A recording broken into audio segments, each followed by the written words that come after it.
What does it mean to share your light? Is it a gift? A gesture? An expression of hope? Maybe we can first realize that we each have something to share. How do we awaken to what we have to offer? How do we share our light? Share Your Light, a Shinnyo Lantern Floating Hawai special.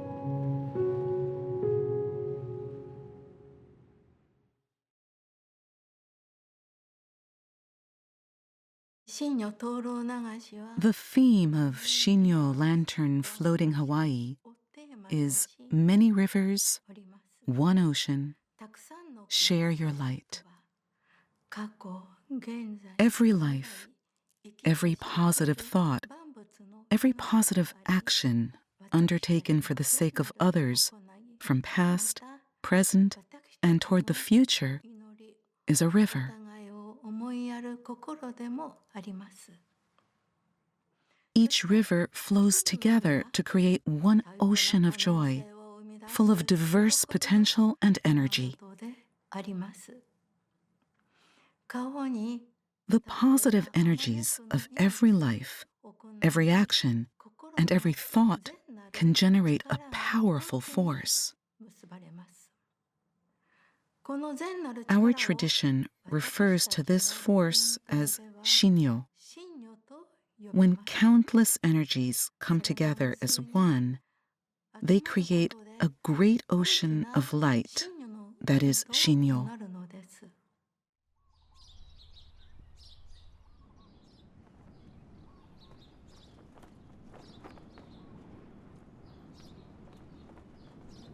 How far would you go to help another person?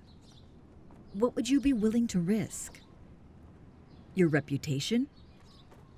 Your relationships? Would you risk your own life?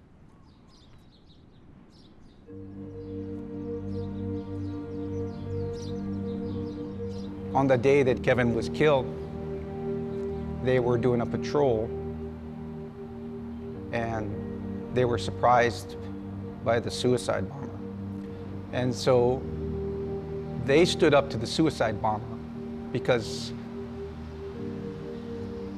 behind them was a police station that was filled with civilians.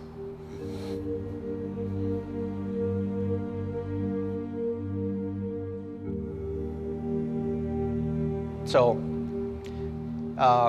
in that respect, he took the next leap from someone who was defending his fellow soldiers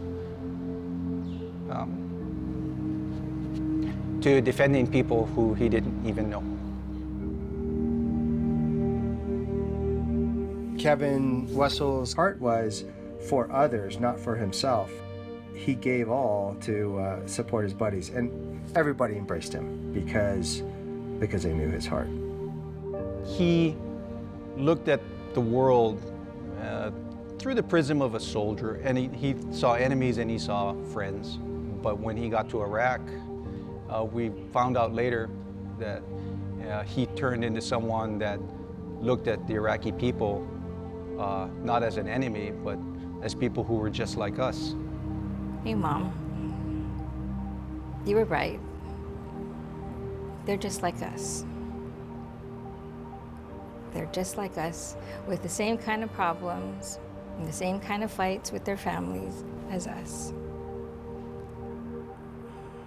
That made me cry.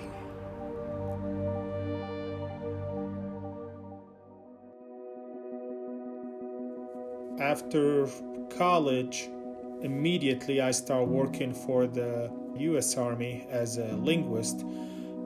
Kevin was assigned to the second unit that I worked with. Me being 23, 24 years old, and he was 22, I think, a couple of years younger than me. So yeah, we started, watching movies, going to the chow hall. I'm telling him about my family and my experience. Listen to him about his experience. This is how I think this bond developed over the 3-4 months that I knew him. We heard about Samer through several soldiers. And from there, we went down to the enlisted men, the NCOs, and anybody else that would talk to us about Samer. And every single one of them, to a man, said, yeah, Samer is a great guy. Samer's my brother. I mean, every mission that I was on mission every single day. We were in some really sketchy situations together. I knew his parents knew what he was doing. It was dangerous, but they supported him. And this is a brave man. So that was the beginning of what culminated in Samer coming here. They fought to get him here to save his life. And then they invited him into their family to give him a chance. We helped him set up a bank account, helped him get his Social Security card and all those things. And we realized that he has nothing. I mean, there's nowhere for him to go. He doesn't have a job. He speaks English very well because he's an English major, but he does have an accent. So we decided to invite him into our house to live. I'm not gonna lie to you. That was the last thing. Like, yeah, I never expected they will bring me to the United States, but fine, they helped me. But to let someone live in their house that they just met 10 days ago, less than 10 days ago, 7 days ago, someone came from overseas, someone came from an area known to the Americans as a third world country where people are savages, people killing each other, people hate Americans. So I was like, they crazy. They gave him a place to stay, they gave him a place to work, and Samer thrived. Samer then said, hey, I want to enlist in the United States Army. He is now serving with Colonel Exley. They're back together, serving in the same unit. Samer's married, and he has 3 kids now, 2 little girls, and a boy, and a dog. I really hope that whatever I'm doing, it's for the memory of Kevin West. Every time I put the uniform on, I remember, or I remind myself that I'm putting this uniform because my friendship with him. I know he's watching somewhere, and I know he's happy that his family is doing good, and I hope he's happy that I joined the Army and continue the service that he wanted to do for his country.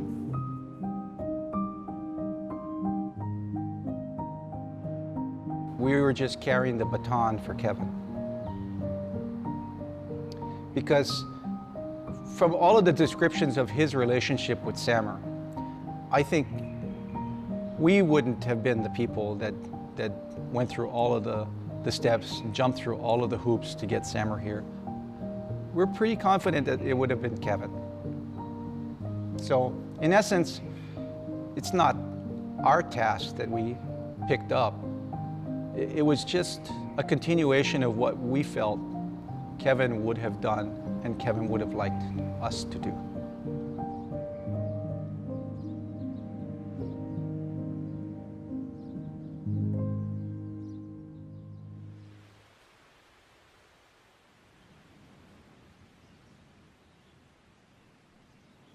Can you remember a time when your world was limitless?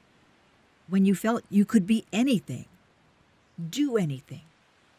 Can we, even for just a moment, allow ourselves to let go of all that has dimmed our spirit? Can we dream of what is possible and turn that dream into action? Every one of us, young or old, can do something that matters. And sometimes, all that takes is for you to be you.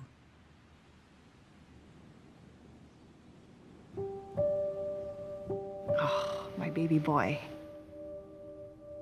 My son Eli was born on December 23rd, 2015.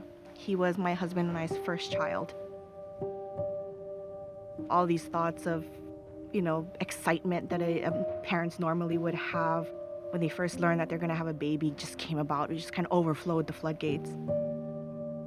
When I was about 5 months pregnant, I had tests done and they came back saying, your baby has markers of Down syndrome.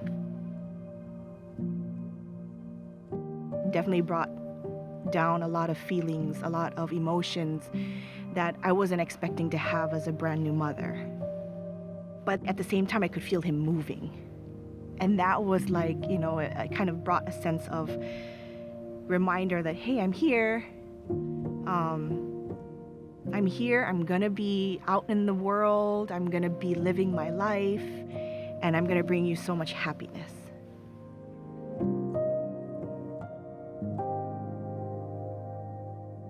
Elijah brought me a lot of hope, showed me what purpose was really, what it was really, what it meant, and what true love really was.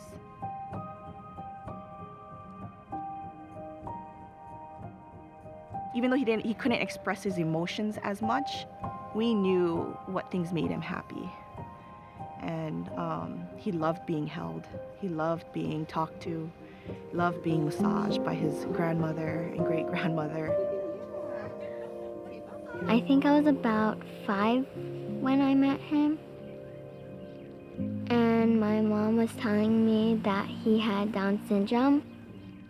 So Leah is the daughter of a friend of mine that I work with. That friend also knew about Elijah and what we were going through. When I heard that Leah was interested in Eli, I thought that was like so awesome, and to know that she was taking interest in my son. I used to tickle him because it always made him smile, and every time I left, he always had a smile. So Leah would always ask, what Down syndrome was and, what does that mean for Eli? It's just something that is unique about someone. When Eli had passed in 2019, Celeste, her mother, had texted me one day and said, hey, Leah wants to advocate for Down syndrome. And that just it literally just made my heart explode. I walked 3.21 miles for kids that had Down syndrome.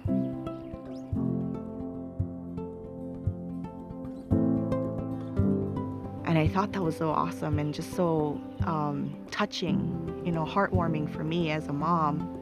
It made me feel good. It made me feel I accomplished something. It just kind of made me look from afar of what Eli was able to do even after he was gone.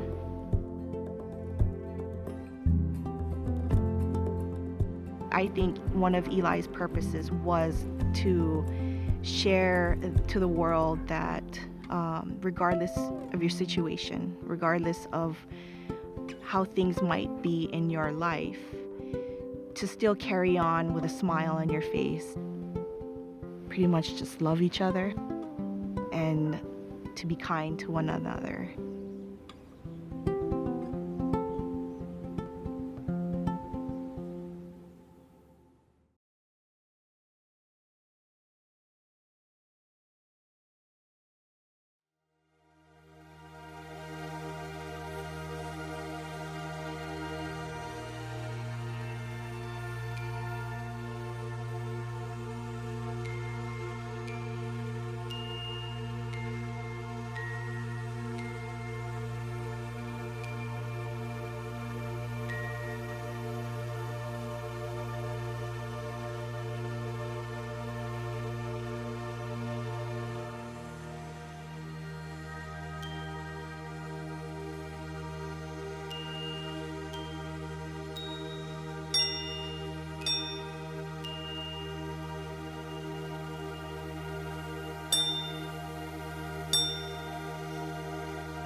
When we're challenged, we can choose to be kind.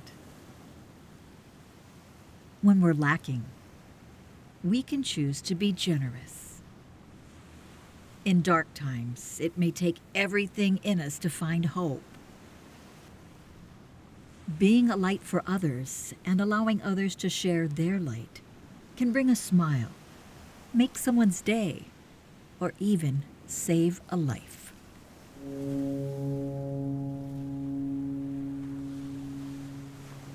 On the voyaging canoe, the navigator makes 6,000 observations a day. Those 6,000 observations help us make even 6 choices about, are we following the course that we meant to? Is everyone safe?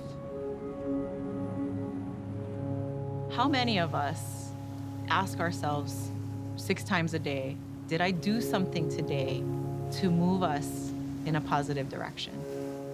If what we're doing takes care of all the people that are the crew to the voyage of our life.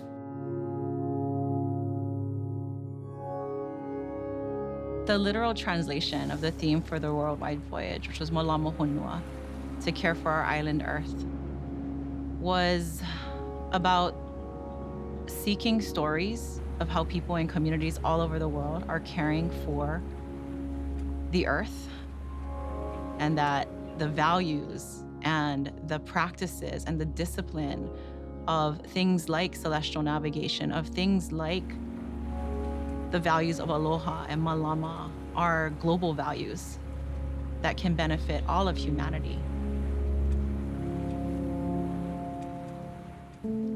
I think the lessons that I learned on the voyage and through Hokule'a were actually continuations of the lessons that I'm learning in life, right? They were continuations or deepening of the lessons that I learned as a teacher, that I learned as a student. And they are about patience and kindness and generosity and gratitude. They're about respect and humility. And they're about choosing to always lean in to the most hopeful, to the most beautiful of options, to choose to envision the best of all possible outcomes, but to prepare for anything that might not be that best possible outcome, right? Again, I think that's a life lesson, is that you want to always position yourself to hope for the most in a situation and to see things from the most beautiful and kindest light. And in those moments when maybe those things don't quite happen, when you feel that tinge of disappointment or of discouragement, is to understand that that is an opportunity for you to try again, to reinvest. Hokulea as a platform allows every single person who steps on her deck to step into their most beautiful version of themselves. Anyone who has ever been on the deck of that canoe feels her energy, feels her gravity and her lightness all at once, feels the call of their destiny. And I think, how beautiful would the world be if we all had a place where we felt like we could be our best, most beautiful, perfectly imperfect selves. Do we need everybody to come to the canoe? It would be beautiful, but I don't think we do. If such an icon, right, can spark one person to transform their lens and their view on the world and their place in it, then the thousands and thousands of people that are a part of their lives are also touched by that and influenced by it and shaped by it. I think we need people to have new eyes on the world. And maybe the canoe is part of that inspiration. But it's also not just the canoe, right? It's children in communities. It's watching a child play and seeing their light and seeing the way that they look at the world with wonder and amazement and curiosity and inspiration, and to say, like, how come I don't look at the world that way anymore? And then to try to regain that and to greet each other with kindness, smile, the way a child does, right? Like, those are all lessons that can be learned.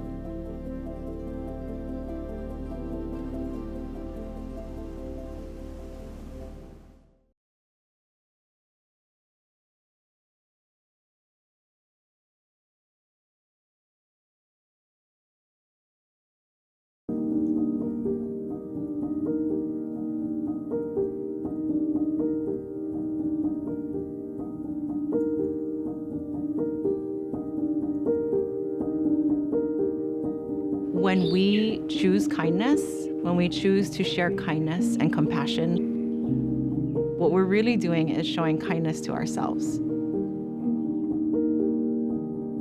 It's like aloha, right? Like, you build those aloha muscles, that discipline, that practice. Because the hardest person to show aloha for is yourself. I think about just the discipline of aloha, the discipline of kindness, and how with every step, if we can manifest that towards everything else in the universe coming from us, then we're actually growing that reservoir inside of us. And that's what it means to find your light, right? And then you can see the light in every single other person, every single other being of existence, because it's really your light. It's the light that's inside of all of us, and it connects us all.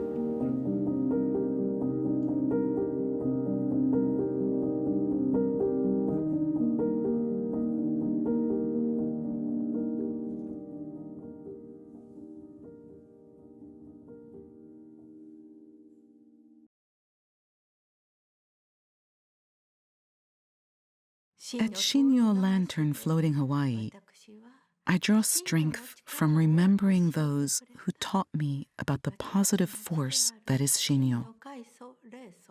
My loved ones, my parents who were my spiritual masters who founded the Shinnyo tradition, and my brothers who supported their efforts. I pray that the positive force that is Shinnyo, made from each of our potentials, is awakened. At present, the world is facing unprecedented challenges. People are experiencing their own different struggles every day. I would like to offer a prayer that is very dear to my tradition. I recite Namu Shinnyo. They are words imbued with hope that we will be able to rise anew from this moment on.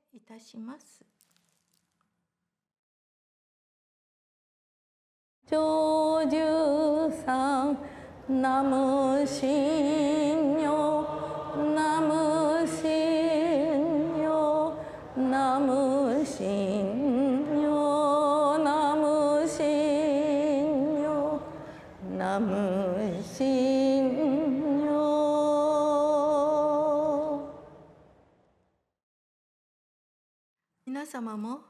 In sharing your light of Shinnyo, may you rediscover that your every action contributes to a hopeful future for all. Mahalo, Namu Shinnyo.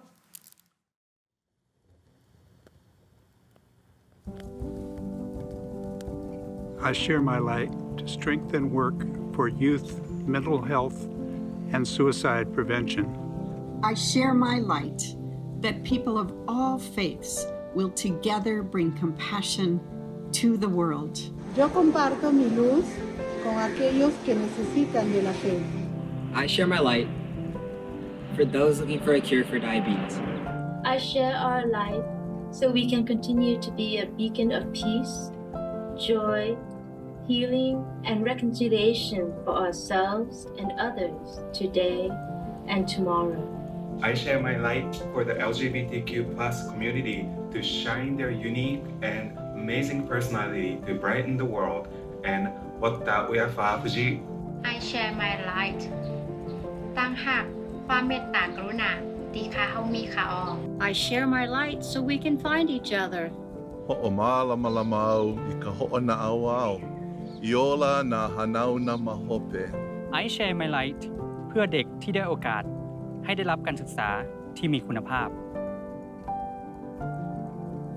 I share my light by being there whenever others need me.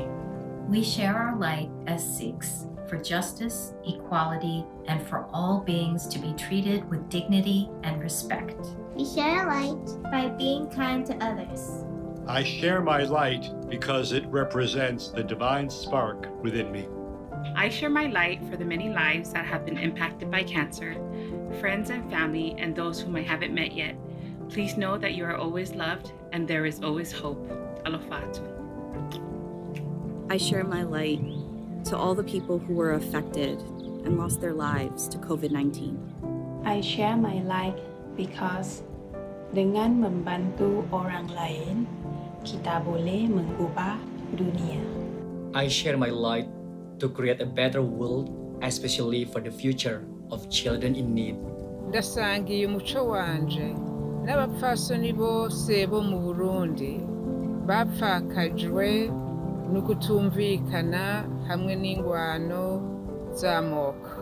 I share my light by trying to teach and model ways in which we can live in harmony, justice, and kindness, despite the many fractures and divisions between us in our conflicted world. I share my light kasi naniniwala ako na habang may buhay may pag-asa. I share my light to ignite your love and compassion so that you may pray for those who lost their lives due to wars, famine, and the pandemic, and relieve the anxiety, grief, hunger, and abuse of the weak and vulnerable.